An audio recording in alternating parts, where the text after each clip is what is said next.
Alright everybody, welcome back to J-Face Games. And today we're talking about a little something different. We're still talking about RPGs, but what I wanted to do today is explore some board games. Some of them kind of classic board games, some of them a little bit more modern. And talk about how we can use some of their mechanics in our tabletop games. Now we can kind of switch it up a little bit. I'm going to start with a kind of a classic board game. It's a classic now, which is Pandemic. So, if you haven't played Pandemic, first off, why haven't you played Pandemic? Because it's fantastic. It's kind of a new classic, right? I think it was early 2000s that it came out, maybe in late 90s. And it's had multiple iterations. It's now coming out with new versions of it that have a little bit of a different gameplay. They've got 3 legacy games, Season 1, 2, and Season 0. They've got a Cthulhu-based one, and etc., etc. The one I currently am actually into is Fall of Rome. It's kind of a cool twist on the mechanic, but if you've never played Pandemic before, here's the gist. It's 1 to 4 players. You are the CDC, and you are dealing with outbreaks of diseases. Probably one of the more, I think that it was the first game to come up with the mechanic of, I could be wrong, it could have been Lord of the Rings, the card game, or Lord of the Rings, the co-op game, but I think that the idea of the player takes their turn, they then draw cards, and then the enemy, which is an automated deck, takes its turn, and then so far, and it repeats. And that sort of cycle of, I do something, then something bad happens. You do something, then something bad happens. I think that it was one of the first to do that. Maybe Shadows of Camelot.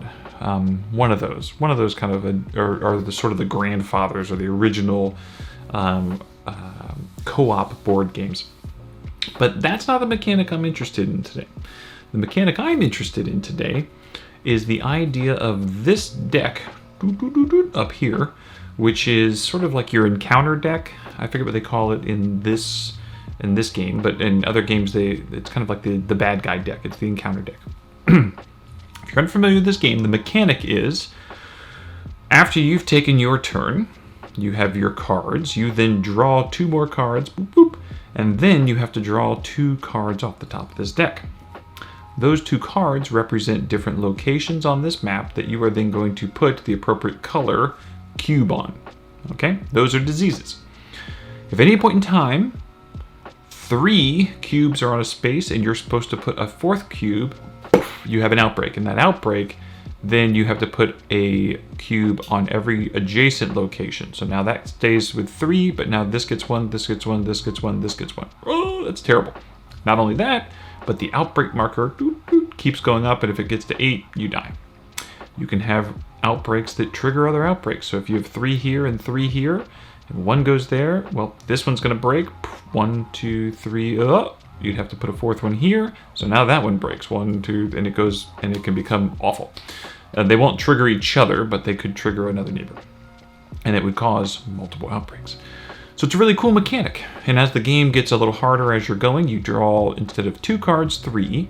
And one of the things about this game that makes it really interesting is that there are epidemics in this deck that if you draw them, you have to take what is the discard pile up here, shuffle it, and put it back on top. And what that means is that there are more chances of cards or locations that you've already put cubes on to get more cubes. That's the mechanic. Now, how do we RPG this thing? I love this as a possible mechanic for world politics or storytelling in whatever setting you've created. So say you create a world and you create a quick little map, whether you use one of the online map building things or whatever the case is, and you just fill out locations, some of them cities, some of them other whatever, and you make a map, and you can make it however you want. It could be a 9x9 grid of locations, maybe a lot of 81 locations, but you can make it however you want, and then you create a deck pre-game of every location, and you make more important locations. You just make lots of duplicates of that one, right? So it's like if you have a capital city, make 5 of those cards and put in the deck or whatever. Then what you can do is you can put down little influence markers instead of these diseases or these viruses. You put little influence markers down, and so now you could have, in essence, the equivalent of like a West Marches type style game where it's a little bit more sandboxing. The players can go where they want to, but now you've got this, and to quote Matt Colville, you've got this drama where after they go to a new location, maybe that's a session. So now you plan this fun little session that they're going to go through, but then they have to draw cards and see what else is happening in the world. Where is now new troubles popping up? Where is, political battles going on? Where is all of a sudden there's a new horde of whatever sprouting up?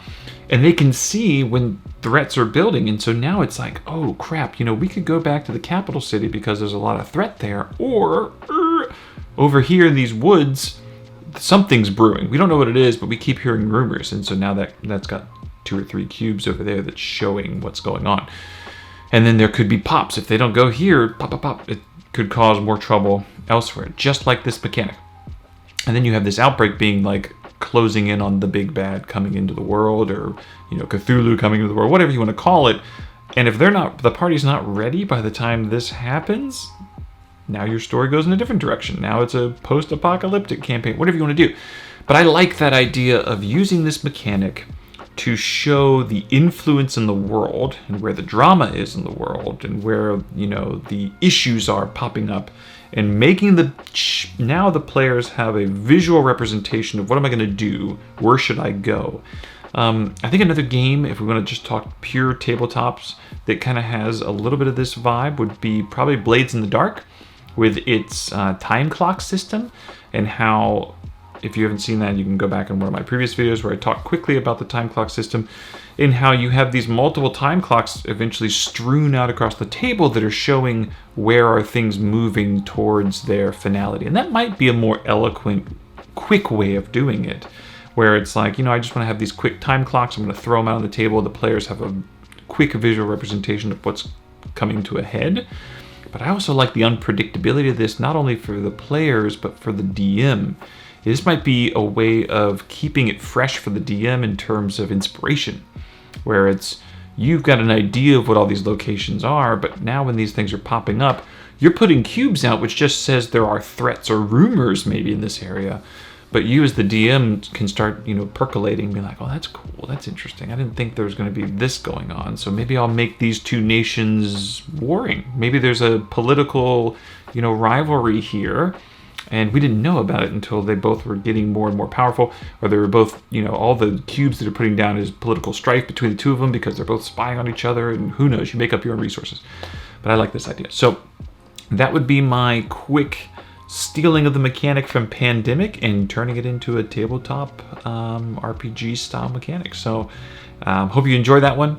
I'm going to probably do a couple more of these because I just enjoy this kind of thing for my board game collection. So talk to you soon.